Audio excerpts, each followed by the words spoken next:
Over here we have a little bucket. I've been told that it's an old shaker bucket. I'm not sure of that, but at least that's what I've heard.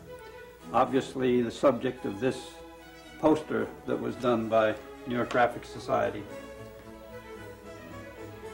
I would say 90% of these props that I have are not expensive. I would say most of them are under $100. I'm not looking for a fancy, expensive antique. Sometimes just a piece of junk serves for a painting. I fell in love with that antique corner cabinet in an antique shop in Woodbury, Connecticut. Some months later, we went with two friends to a local antique show on the town green, where Mary Ann bought this christening dress.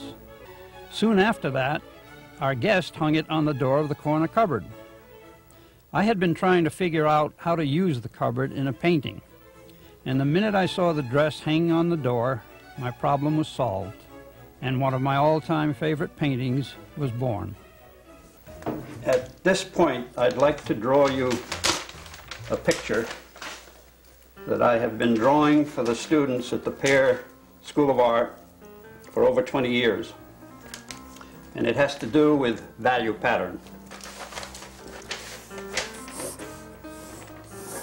There is your picture plane. That's what your picture is going to be. Now right here,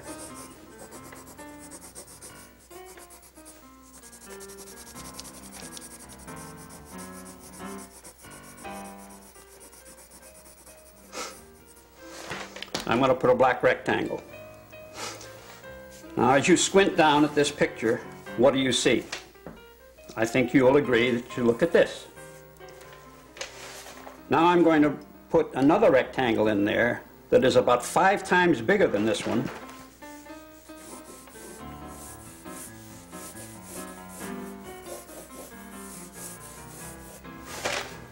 Now if you squint down at that, what do you see? I still think you'll agree with me that you're looking at this and not this. That's because the value contrast between this rectangle and the background and this rectangle and the background is this is so close to the background you don't notice it.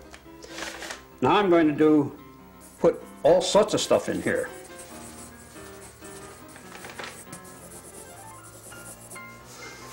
Now if you look at this painting, I think, at least I hope you will agree that the first thing you look at is this, the second thing you look at is this, and then you start looking around to the rest of it.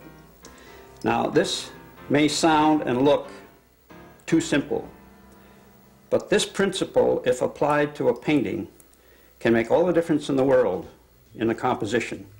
You can make the spectator look wherever you want him to look within the painting simply by extreme value contrast. Now against that shadow, that looks pretty white. But I've got a highlight that I have to put in there, and the highlight is lighter than the white of the bottle. In order to get that effect, that color, while it may look white to you right now, is really gray, as you can see here on the palette. This paint right here is what I use to paint that light with. Then I can take pure white, which is over here,